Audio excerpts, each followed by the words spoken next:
महाराज, हमारा जो समाज है वो भगवान को ढूंढ नहीं पा रहा है, या सनातनियों को ये लगने लग गया है कि भगवान को ढूंढना बहुत कठिन है। तो इस विषय में आप क्या कहना चाहेंगे?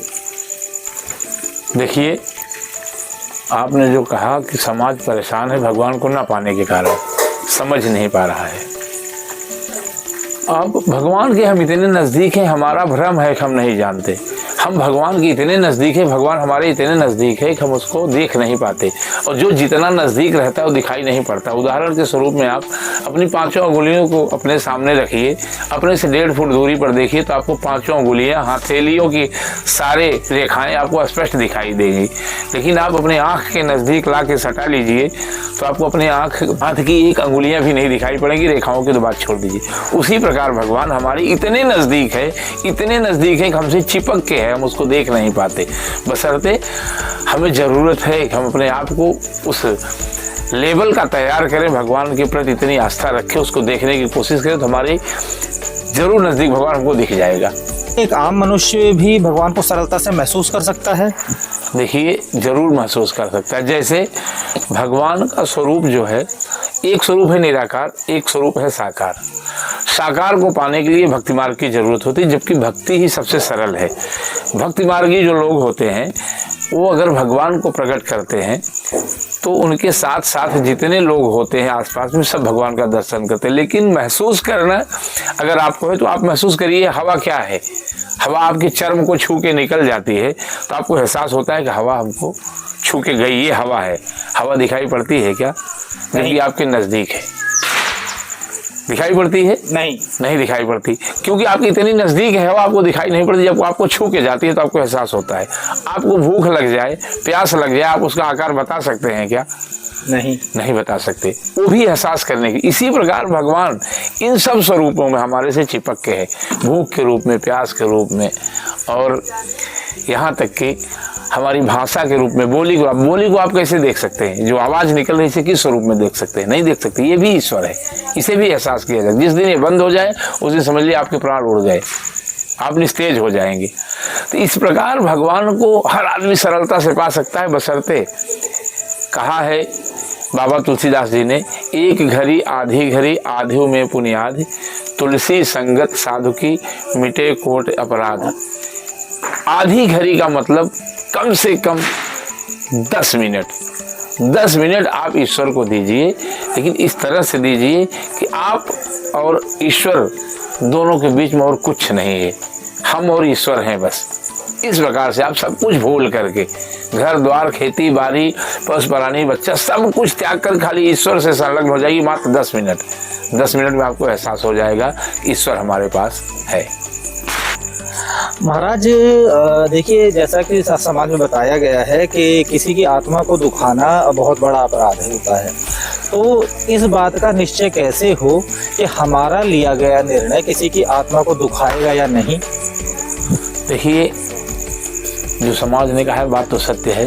आप किसी को कुछ कष्ट देंगे तो उसकी और वो अपराध की श्रेणी में आएगा। लेकिन आप मानिए, जो समाज की व्यवस्थाएं बनी हैं, किसी जगह अपराधी को आज हमारा संविधान जो बैठाया है किसी जज को, अगर वो उस अपराधी को कोई दंड देता है तो उस अपराधी की भी आत्मा जो है, शरीर को तो दंड दिया गया, लेकिन उसके जो कष्ट होंगे, उसके शरीर को, उसकी आत्मा को तकलीफ होगा, वो जो असहज महसूस करेगा, उससे तो बद्दुआएं निकलेगी। तो क्या जज को भी ये श्राप लगता होगा, या उसे उसकी आत्मा से दिए गए दुआएं बद्दुआओं में बदल जाती होगी? नहीं, ऐसा नहीं है। ऐसा जो है समाज के अनुरूप हर कार्य चलता है। भगवान प्रभु ने भी तो बाली का वध किया, तो क्या उसकी आत्मा को कष्ट नहीं पहुंचा होगा? पहुंचा होगा।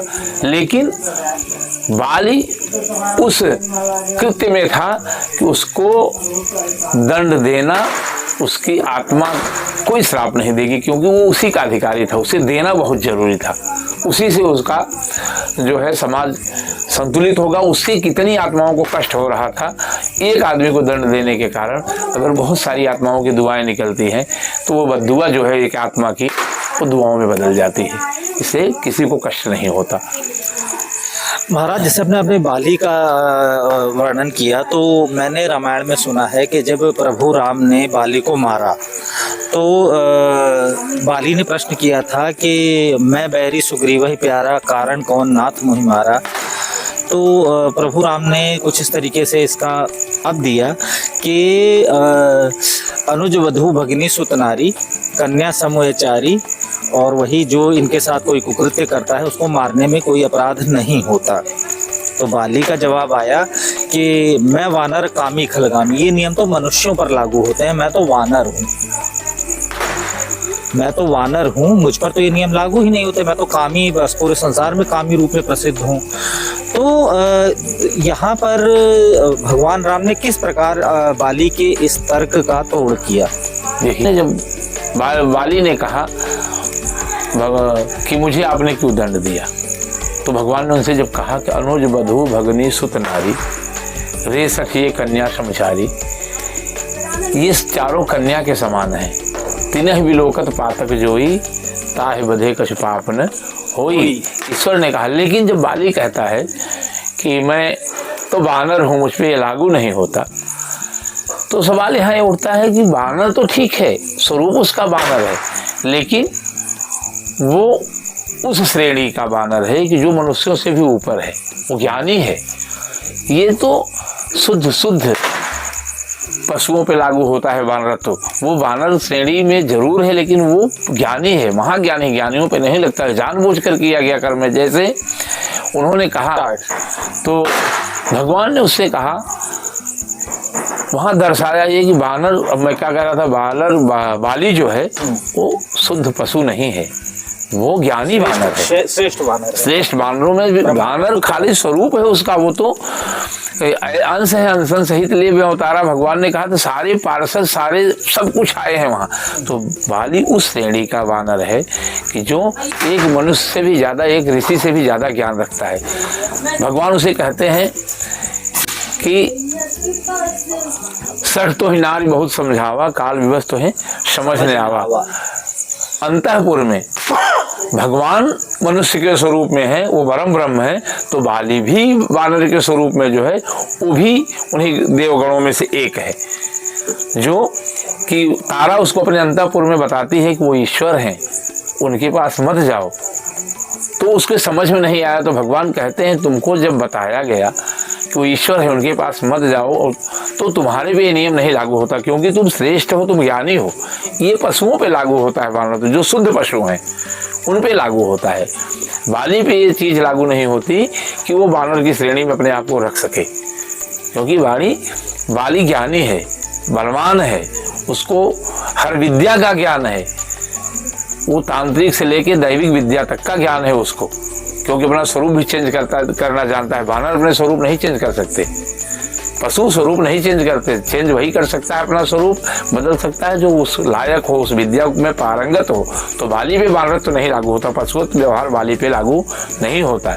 ईश्वर ने इस प्रकार से उसको भगवान राम ने संतुष्ट किया, और भगवान ने जब समझाया उनको, तो एक पद लागू होता है इस पे, बिनु पद चलई सुनई बिनु कहना, कर बिनु करई कर्म विधि नाना, आनंद रहित सकल रस भोगी, बिनु वाणी वक्तावर जोगी। ये 10 लक्षण परम ब्रह्म के हैं।